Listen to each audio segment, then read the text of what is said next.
Le média à la place de CNews ou BFM? Oui ou non? Rendez-vous sur tnt.lemediatv.fr. Sur le programme économique, Marine Le Pen, elle est extrêmement fluctuante. Elle change tout le temps au gré des vents. Elle On sait pioche même à droite pas à ce qui va gauche. vraiment, Mais non, la Somme, elle vit la même chose que le 93. Crise financière, c'est dû à l'immigration? Non. La crise du Covid, des millions de chômeurs, perte de richesses énorme, est-ce que c'est dû à l'immigration? Non. Sur le pouvoir d'achat, il n'y a rien dans le programme du RN. Les gens qui votent pour ça, soit ils ne comprennent rien. Mais c'est vrai, parce qu'ils soit ils sont racistes. Bonjour à toutes et à tous, bienvenue pour ce nouvel instant Porcher. Et comme le dit Lisa, que je remplace aujourd'hui, à l'heure où l'on est noyé de discours de part et d'autre, il est temps de se poser, de faire les tris et de décrypter.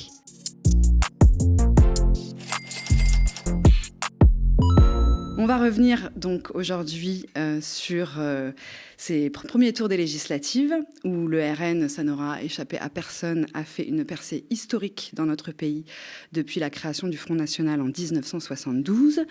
Il y a eu une grande mobilisation électorale. 66,7% des électeurs ont voté. C'est du jamais vu depuis 1997. Une augmentation de 20 points depuis 2002. Mais cette participation a principalement réussi au Rassemblement national. Et pourtant, ils ont fait une campagne de renoncement. Ils sont revenus sur un certain nombre de leurs engagements. Est-ce que tu peux nous rappeler lesquels et nous expliquer un peu comment toi, tu vois cette percée? Oui, ce qui est assez marrant, c'est qu'en fait, le Front National, pendant toute sa campagne, a essayé de dire, voilà, dans sa voie de normalisation depuis plusieurs années, et ça s'est accéléré pendant la campagne, de dire, oui, la question de l'immigration, c'est une question financière, c'est-à-dire que nous, on n'a rien contre les immigrés, mais on n'a plus les moyens d'accueillir la misère du monde, donc on va être très strict, et puis on va remettre aussi de l'autorité dans la société, et puis surtout, nous sommes le parti qui représentons les classes populaires, donc on va faire un certain nombre d'avancées sociales. Alors, ce qui était marrant, c'est que ça portait jamais sur les salaires, mais toujours sur ce qui est à côté des salaires, Ils ont notamment voté contre. Contre l'augmentation du l'Assemblée SMIC. nationale. Donc ça portait sur les tarifications d'électricité, notamment avec la question du nucléaire. Et ce qui est complètement idiot, parce que la question du nucléaire est une question vraiment de long terme, à traiter de long terme, et les solutions sur la facture se verront sur le long terme. Donc sur le moment, c'est plutôt des questions d'augmentation de pouvoir d'achat, etc. Et tout n'est pas lié uniquement à l'énergie. Mais on était là-dessus. Là-dessus, ils ont décidé finalement de reporter ça. On avait la question de l'âge de départ à la retraite. Ils ont décidé de reporter ça. Après, sur les questions de salaire et de pouvoir d'achat, il n'y avait pas grand-chose. Il n'y avait que des petites choses, on va en parler plus tard, mais il n'y avait que des petits éléments, mais il n'y avait pas grand-chose. Mais les deux principales mesures qui étaient la baisse de la TVA sur l'électricité, ils vont le faire après un audit des comptes, et la réforme de la retraite, ils vont revenir dessus après un audit des comptes, comme s'il n'y avait pas des audits des comptes par la Cour des comptes qui étaient faits tout le temps. Donc c'est une façon de passer ça au deuxième plan. Et la question, par contre, de l'immigration et du tri des étrangers sur les prestations sociales, sur le droit à l'aide médicale d'État, sur la priorité nationale, ça a été remis au premier plan. Et les Français ont majoritairement voté pour ça. Donc il y a une vraie question à se poser, c'est-à-dire que la question sociale du RN, qui n'a pas beaucoup existé, mais que certains ont essayé de mettre en avant, elle a été complètement effacée, et effacée par les représentants. Et la question xénophobe est revenue en premier lieu. Et la majorité des Français ont voté pour ça. Donc c'est un vote plus xénophobe qu'un vote social. Donc le RN, parce qu'en fait, le pouvoir d'achat, c'est censé être la première préoccupation des Français. Ça tombe dans tous les sondages et tout. Je vais vous dire clairement la vérité. Soit la partie des gens qui ont voté, les plus de 10 millions qui ont voté le RN, soit ils ne comprennent rien, parce que là, sur le pouvoir d'achat, il n'y a rien dans le programme du RN, soit ils sont racistes. Voilà, c'est tout. Et ils ont voté pour un parti xénophobe. Et ça leur fait plaisir que quelqu'un qui soit malade, je sais pas moi, qu'on lui demande sa carte d'identité avant de le soigner. Qu'on dise, non, on n'a pas les moyens, on va pas le soigner, tu peux te balader en France avec la tuberculose, ce qui est une hérésie. Tous les médecins le disent. Ce qui est une hérésie pour les finances publiques, parce que quand quelqu'un a une maladie qui se dégrade, ça coûte plus cher, mais ce qui est d'autant plus dangereux. Aujourd'hui, le taux d'utilisation de l'aide médicale d'État, elle est seulement de 50%. Et tout le monde dit qu'il faudrait justement l'augmenter, informer les gens. Parce qu'une maladie, ça se transmet. On a vécu le Covid, ça se transmet. Et vous savez, après 5 ans, un étranger, après 5 ans en France, il y en a toujours 35% qui n'ont pas recours à l'aide médicale d'État. La base de l'aide médicale d'État, c'était ça. C'était la santé publique. Mais bien sûr, des Français, c'était pas une générosité. C'est une mesure de santé publique. Mais ça fait plaisir à des gens. Ça va faire plaisir à des gens que certains ne se soignent pas. Alors on va évoquer des raisons budgétaires qui ne valent rien, c'est 1 milliard à peu près l'aide médicale, un peu plus, c'est rien du tout dans les dépenses sociales. Mais ça fait plaisir aux gens de dire, voilà, tu ne pourras plus profiter de ça. Ça fait plaisir aux gens de croire à des théories complètement idiotes de pompe aspirante, de se dire que voilà, le fait que les immigrés arrivent en France, ils vont toucher un certain nombre d'aides, ce qui est parfaitement faux. Et d'ailleurs, l'immigration va plus dans des pays libéraux, comme le Royaume-Uni ou les États-Unis, que la France. Et je vais vous dire même qu'il y a un certain nombre de critères qui ont été mis en place pour faire en sorte qu'un emploi sur 5 ne soit pas donné aux étrangers. C'est le cas aujourd'hui actuellement. Le RSA, aujourd'hui, il faut 5 ans pour le toucher. Avant, il fallait 3 ans. L'aide, le minimum vieillesse, il faut 10 ans. Avant, il fallait 5 ans, 1 an. Vous voyez, donc on a tout le temps mis des barrières. Et ces barrières n'ont pas abaissé l'immigration, parce que les gens ne migrent pas pour des raisons de modèle social. C'est d'autres choses qui les poussent à migrer. C'est des raisons économiques, c'est des catastrophes naturelles, c'est des guerres. Vous voyez, donc derrière, il y a une volonté juste, par pur plaisir, moi je pense, de rendre plus difficile la vie des étrangers et aussi la vie des Français qui ont des origines étrangères, parce que cette confusion est savamment orchestrée par le RN et par un certain nombre de médias. Avec toute la question des binationaux. La question des binationaux, même la question de gens qui auront la peau noire ou de gens qui seront d'origine par des parents ou des arrière-grands-parents arabes, parce que cette immigration, elle est très ciblée, pas contre l'immigration européenne, qui représente un tiers de l'immigration quand même, mais contre l'immigration africaine, disons-le clairement. C'est là-dessus que tous les fantasmes ont été alimentés ces dernières années, avec cette histoire de... je me souviens d'un livre qui était sorti qui disait que bientôt, il y aurait un quart de la population européenne qui serait africaine, ce qui est d'ici 2050, ce qui est parfaitement faux, d'ailleurs, qui a reçu plusieurs prix et qui a été félicité par le Quai d'Orsay, qui a été même cité par Emmanuel Macron. Bon, ce livre-là, quand vous donniez les données utilisées à des vrais démographes, il vous disait que c'était Monsieur Lebras avait dit que c'était des conneries et que la plupart de l'immigration allait se faire dans des pays africains voisins. Donc, il y a quand même une volonté. Voilà, il y a une volonté de s'attaquer à une immigration qui est l'immigration africaine, et il y a une volonté aussi de s'attaquer aux descendants. Parfois, leurs parents sont nés en France, eux sont nés en France, mais il y a une volonté de s'attaquer à eux en organisant cette confusion très forte entre immigration et Français d'origine étrangère de 2e, 3e et parfois 4e génération. Ce que tu nous dis, c'est qu'en gros, le vote, tu analyses ce vote comme étant un vote xénophobe, qui va dans le sens du bouc émissaire. Oui, tout à fait. En fait, alors le bouc émissaire, du coup, ça n'est pas le bouc émissaire contre une certaine classe sociale, mais contre plutôt une certaine partie de la population qui serait issue de l'immigration, immigrée elle-même, étrangère, etc. Est-ce qu'on peut répondre très clairement à la question, est-ce que l'immigration est responsable des problèmes économiques et sociaux des Français ? Absolument pas. Non, je vais vous dire, il suffit de regarder les 10 dernières années. 2008, crise financière, 1,5 million de chômeurs en plus. 1,5 million de chômeurs en plus en France. C'est dû à l'immigration ? Non, crise financière. Après, vous avez la crise des dettes souveraines, c'est-à-dire l'austérité qui a été pratiquée, des taux de croissance à 0% en France. La France qui met 10 ans à revenir à son niveau de richesse d'avant-crise. Est-ce que c'est à cause de l'immigration ? Non. À 0% de croissance, vous ne créez plus d'emplois. Vous détruisez plus d'emplois que vous en créez. C'est l'immigration ? Non. C'est dû à la politique budgétaire menée dans la zone euro. La crise du Covid, pareil, des millions de chômeurs, une perte de richesse énorme. Est-ce que c'est dû à l'immigration ? Non. La plupart du temps, les crises que nous avons vécues ces dernières années, qui ont vraiment créé énormément de chômage, énormément de perte de pouvoir d'achat avec l'inflation, de précarisation, ne sont pas dues à l'immigration. Vous avez eu à peu près 900 usines confirmées depuis 2008. 900 usines. C'est 3 à 4 par mois dans l'indifférence générale. Est-ce que c'est dû à l'immigration ? Non, la mondialisation. Donc non. Et quand on regarde les études même qui ont été faites sur des dizaines d'années, 2 grosses études qui sont souvent mises en avant, une de l'OCDE et une autre de chercheurs, on voit que le coût de l'immigration est quasiment neutre en termes de finances publiques. L'OCDE dit gagnant, l'autre étude dit neutre, parfois négatif, ça dépend des conjonctures, parfois légèrement positif, mais sur l'ensemble plutôt neutre. Ce qui veut dire que les gains en termes budgétaires que va gagner le RN, parce que c'est ce qu'il dit, en faisant le tri par exemple des prestations, on va gagner de l'argent qu'on pourra remettre ailleurs. Ils ne gagneront pas d'argent. Ils ne gagneront pas d'argent. Eux-mêmes le savent. La plupart des gens sérieux le savent. Mais le vrai combat n'est pas là. Et il faut le dire aujourd'hui, le vrai combat du RN n'est pas là. Le combat, c'est de s'en prendre aux gens issus de l'immigration et à une partie des Français qui ont des origines étrangères. Et les gens qui votent pour ça, soit ils sont complètement idiots, mais c'est vrai, parce soit ils sont racistes. Voilà, il faut appeler un chat un chat. Ils n'iront pas chercher l'argent là où il est, c'est-à-dire dans l'évasion fiscale, chez les ultra-riches. Non, il n'y a rien là-dessus. Enfin, et au contraire, il y a même des avantages. Par exemple, l'impôt sur le revenu va être supprimé sur les moins de 30 ans. Alors, je ne vois pas en quoi cette mesure est populaire. Et pour les classes populaires, c'est plutôt pour les jeunes qui vont créer des start-up.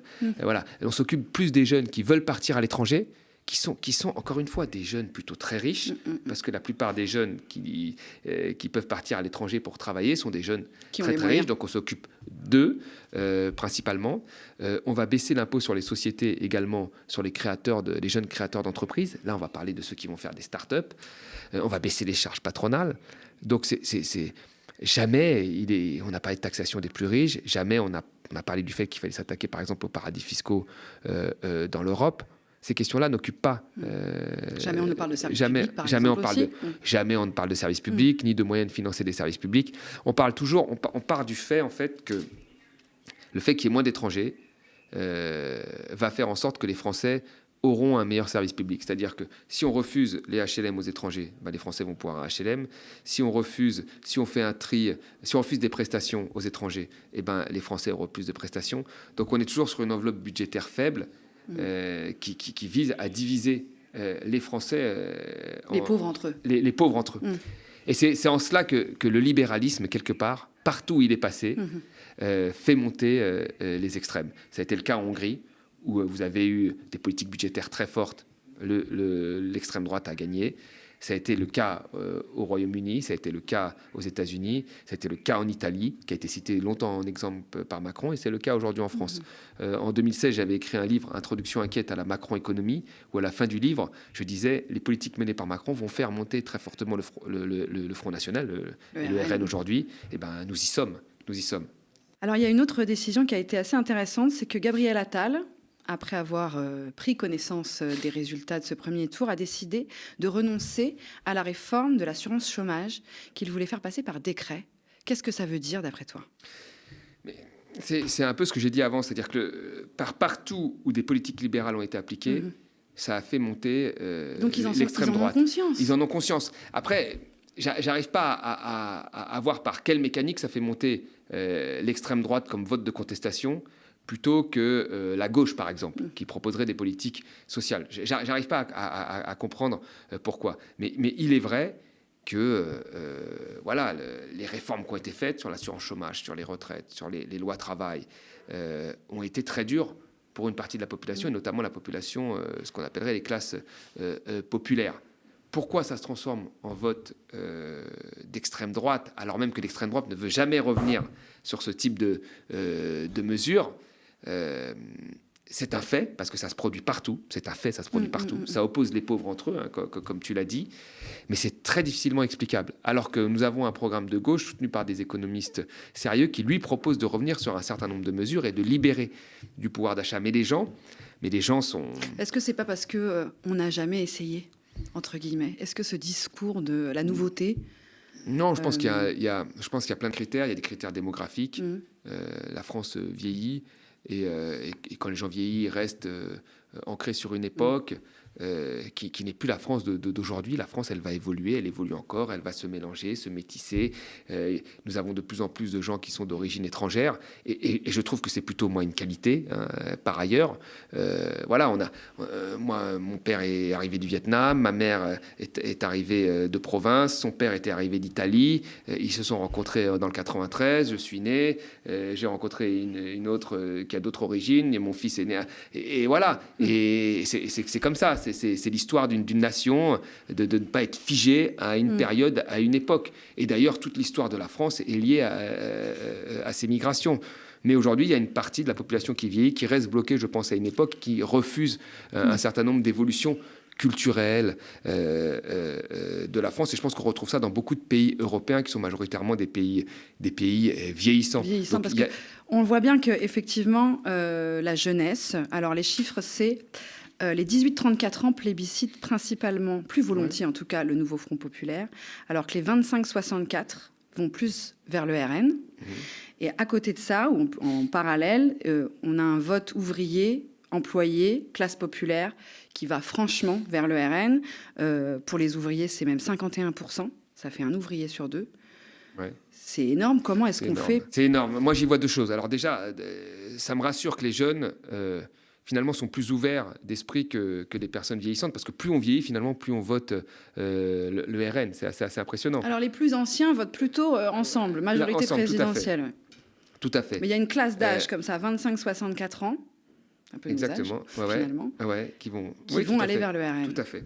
Je pense que les jeunes ont grandi dans un univers qui était beaucoup plus mixte dans les origines, quel que soit finalement le niveau social, dans la musique, dans la télé, dans un tas de choses. Ils ont grandi dans un univers beaucoup plus mixte que les anciennes générations.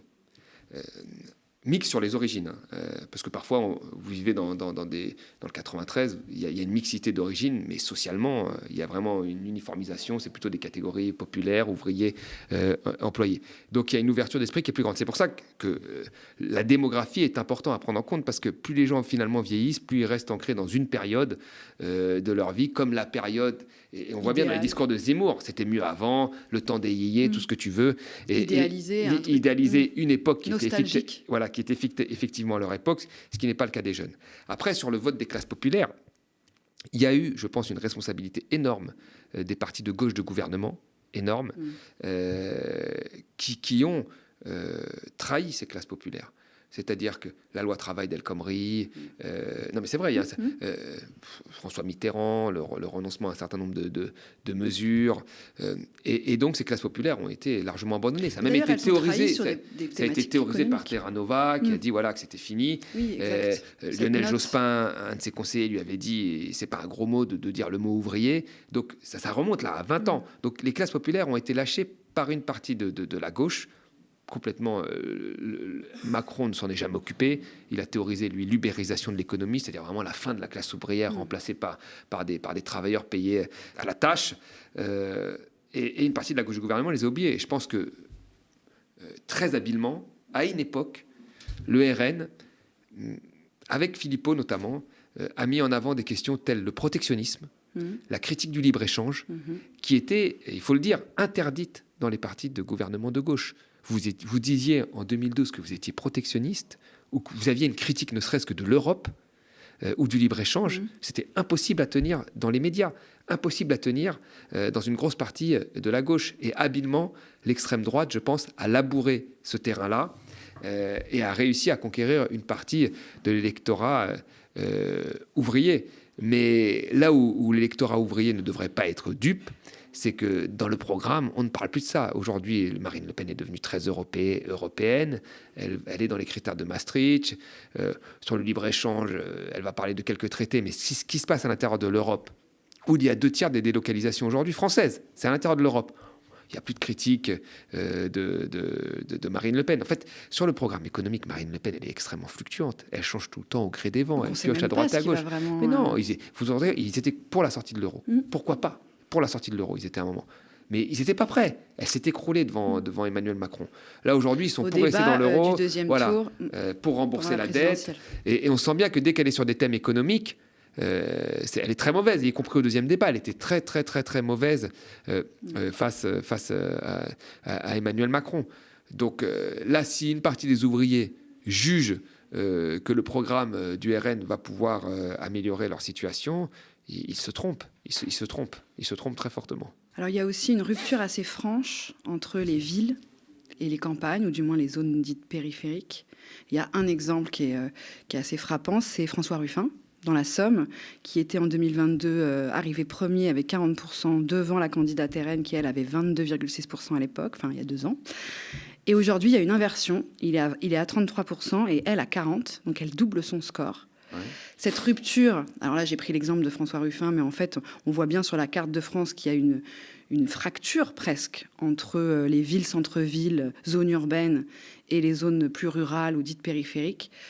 Comment on l'explique et surtout, est-ce qu'on est toujours sur cette thématique de la mondialisation qui a été bénéficiaire pour certains et qui en a laissé d'autres sur le bord de la route ? Comment on l'explique et comment est-ce qu'on fait pour recréer un commun ? Ouais, je pense que la fracture, elle est plus culturelle, parce qu'économiquement, en fait, la Somme, elle vit la même chose que le 93. Elle vit, en fait, les méfaits de la libéralisation, de la mondialisation et de l'austérité budgétaire. Peut-être pas de la même manière, du coup Si, de la même manière. Très clairement de la même manière. En fait, je vais poursuivre, je vais t'expliquer. Très clairement de la même manière. C'est-à-dire que les usines ont fermé dans la Somme, à Amiens, à cause de la mondialisation. Elles sont délocalisées majoritairement en Europe à cause de la mondialisation. Il s'est passé la même chose à Aulnay. avec les usines de Peugeot qui ont été délocalisées. C'est passé la même chose. Les déserts médicaux, l'absence de services publics viables a touché Amiens tout autant que les villes du 93 où il y a des gros problèmes de services publics. La seule différence qu'il y a, c'est qu'en fait, il a été indiqué aux gens des territoires d'où vient François Ruffin qu'il fallait qu'ils s'adaptent, qu'il fallait qu'ils soient plus mobiles. On les a vraiment tapés là-dedans. Qu'il fallait qu'ils se forment, comme si quelqu'un qui avait été ouvrier pendant 25 ans, on l'avait formé à faire autre chose. Alors qu'on l'a souvent spécialisé à faire qu'une seule tâche, et puis du jour au lendemain, il a dit hop, tu dégages. Et on dit maintenant, il faut les former, il faut qu'ils aillent bosser loin, il faut qu'ils soient mobiles, etc. Ils ont acheté une maison sur 50 ans, mais on leur demande d'être sur 20 ans, mais on leur demande d'être mobiles. À l'inverse, les centres-villes, eux, les habitants de banlieue des centres-villes, eux, la transformation s'est faite par l'ubérisation. C'est-à-dire que ce sont des petites mains utiles au centre-ville. Donc le débouché en fait de ces gens, ça a été de servir les centres-villes dans l'ubérisation, dans les services, etc., etc. Donc les situations hyper précarisées. Donc les situations sont finalement assez quasi identiques, sauf qu'il y en a qui arrivent peut-être à vivre encore grâce au centre-ville, alors que d'autres, la situation, quand une usine part, peut être un peu plus compliquée parce qu'ils n'ont pas ce relais-là. Mais la situation de précarisation est la même. Et en fait, ces deux groupes d'individus subissent les effets de la mondialisation, de l'austérité et de la financiarisation de l'économie qui vise à fermer des unités pour les mettre ailleurs et gagner plus de profits à donner aux actionnaires. Mais après, culturellement, c'est des zones complètement différentes. Le 93, par exemple, en banlieue, où la FI fait des très bons scores, c'est des zones d'immigration avec un renouvellement d'immigration, de mixité d'origine sociale, etc. Ce qui est moins le cas peut-être de là où s'est présenté François Ruffin. Mais la réalité, c'est que tous ces gens doivent mener le même combat, un combat contre la mondialisation, la libéralisation et le programme de Macron. On a une grande difficulté à créer un discours commun, un espace commun, visiblement. En tout cas, ça ne fonctionne pas. Moi, j'avais écrit un livre qui s'appelait « Les délaissés » et j'avais dit comment transformer un bloc divisé en force majoritaire. C'était ça. Et ce bloc-là des délaissés, c'était vraiment tous ceux qui étaient ces victimes de la mondialisation qu'il fallait réunir. Il semblerait aujourd'hui, mais ça a bien été aidé aussi en partie par les médias, parce qu'on le voit bien, les médias sont très contents de diviser tout ce qui peut se faire à gauche. Ça a été fait, ça n'a pas complètement marché. Ça n'a pas complètement marché, ce bloc des délaissés. Il y a des oppositions. Mais bon, après, si à un moment les gens lisent les programmes, ils voient très bien que le programme de Ruffin n'est pas le même programme que la candidate du RN. Et que s'ils veulent augmenter leur pouvoir d'achat, ce ne sera pas avec le RN. À part avec un petit micmac sur les charges patronales, ce qui ne garantit pas une augmentation du salaire, hein, parce qu'ils peuvent augmenter plutôt ce que vont toucher les employeurs, parce qu'il n'y a aucune garantie associée à ça. Leur quotidien ne changera pas. Leur quotidien ne changera pas du tout. Est-ce que les gens votent pour un programme ? C'est ça, en fait. La finalité, on en revient à la première question. Moi, je pense que là, ce vote est une forme de clarification. Soit les gens ne comprennent rien, mais c'est possible, hein. Soit clairement, il y a un truc qui s'est accumulé, et je n'arrive pas à l'expliquer, qui fait qu'ils en veulent à une partie des étrangers. Et ça rappelle les pires heures de la France, hein, dans son histoire. Et si on ne vote pas pour un programme et qu'on vote juste pour un parti parce qu'il a une dominante xénophobe, c'est clairement qu'il y a du racisme, c'est tout. Il n'y a pas autre chose. On ne peut pas l'appeler autrement. Pas très réjouissant. Quels sont... Mais oui, c'est pas très réjouissant, mais c'est une réalité. Là, quand même, quand on voit les résultats, on a vu des dirigeants d'entreprise, pas tous, mais qui ont hué des dirigeants politiques de gauche et qui ont limite fait un classement, même des éditorialistes, en disant que le programme de Macron était le meilleur, le programme des RN était moins pire que le programme de la gauche. On voit bien, il y a une forme de banalisation du RN. Et chez les classes populaires, c'est pareil, quoi. Alors que c'est très difficile je suis sûr que vous attrapez un électeur, vous dites, bon, qu'est-ce qui va changer demain pour toi un électeur, il sera incapable de vous répondre. Donc c'est très... Comment analyser ce vote autrement qu'un vote avec une volonté xénophobe?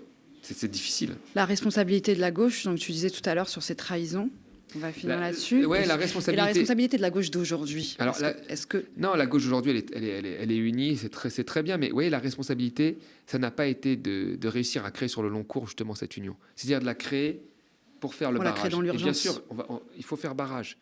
Et la plupart des gens de gauche, je les connais, donc il faut faire barrage. Il n'y a pas de souci. Là-dessus, la question ne se pose même pas. Mais comment, alors qu'ils ont été quand même à plusieurs reprises des forces politiques finalement assez proches du pouvoir ces dernières années. Mélenchon, c'est 23%. La LFI, c'est 23%. Vous vous rendez compte? Et bien, malgré tout, ils n'ont jamais réussi. Il y a eu la LFI, la NUPES, et puis après, on est reparti 2 mois après sur des histoires à l'intérieur de la NUPES, où il fallait éliminer Mélenchon, parce qu'on a très bien compris que c'est ça. Je veux dire, même que quoi qu'on pense de Mélenchon, des gens qui avaient réussi à avoir leur poste grâce à Mélenchon, 2 mois après, disaient qu'il fallait sortir Mélenchon qui avait fait 23%. C'est quand même, quand on regarde l'effort statistique, c'est quand même complètement dingue qu'un parti qui fait 1%, 1,5% ou un autre qui fait 2% commence à expliquer comment évacuer quelqu'un qui a fait 23% alors qu'il a eu son poste grâce à lui. Je veux dire, l'effort statistique aussi, à un moment, elles parlent, quoi qu'on pense de Mélenchon. Donc, ce qui est triste, c'est que, je veux dire, les écolos, par exemple, ont refusé de faire une liste commune aux européennes, parce qu'ils ont dit qu'ils allaient faire un meilleur score. Bah, oui, ça, même si là, il faut faire... Nous sommes tous d'accord que là, on est un barrage, mais là, c'est la responsabilité de la gauche. La gauche, ça ne peut pas être qu'un barrage. Vous voyez, ça ne peut pas être qu'un barrage. Il faut que ce soit plus constructif sur le long terme, parce que sinon, après, voilà, les gens, ils font barrage... Et puis quoi bien sûr qu'on va faire barrage. Comme disait Lordon, on va la manger, la tartine. Ça fait longtemps qu'on fait barrage. Mais voilà. Il y a un essoufflement. Mais aussi, la responsabilité, il y a une barrage. partie de la gauche qui a laissé les classes populaires. Sur le très long terme, c'est ce qu'on regarde, c'est clair. Une partie de la gauche du gouvernement qui a laissé les classes populaires. Une partie de la gauche qui a voté, qui a fait la même chose quasiment que Macron. Macron était plus loin, mais qui n'en était pas loin. Le CICE, la loi El Khomri, etc. La gauche très pro-européenne, et je dis pro-européenne bébête, c'est-à-dire ne voyant pas les paradis fiscaux, ne voyant pas les délocalisations qui sont faites en Europe, ne voyant pas la concurrence sociale, notamment avec les pays de l'Est, toute cette gauche un peu européenne bébête, tu vois, européenne bébête, tout ça on fait qu'une partie des classes populaires ne se sont plus senties représentées par la gauche, et quand bien même, plus récemment, les tentatives d'union ont toujours été avortées, soit parce que les unions voulaient faire émerger Macron. Moi, j'avais voté les premières unions à gauche avec des gens comme Thomas Piketty, Julia Cagé, mais aussi Cohn-Bendit. Donc, c'est des gens qui servaient Macron, qui voulaient en fait toujours faire des unions sans Mélenchon.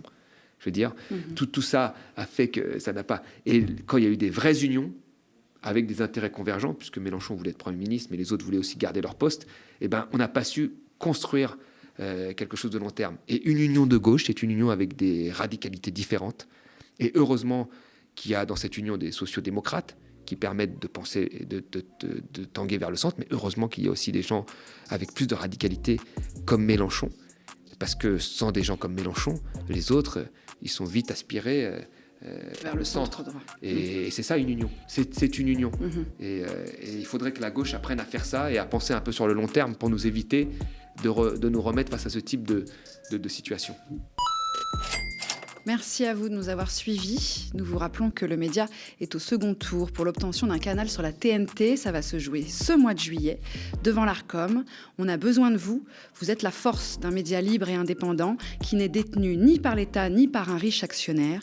Rendez-vous sur tnt.lemediatv.fr pour nous faire un don défiscalisable et soutenir la télé de demain, la seule qui pourra faire front.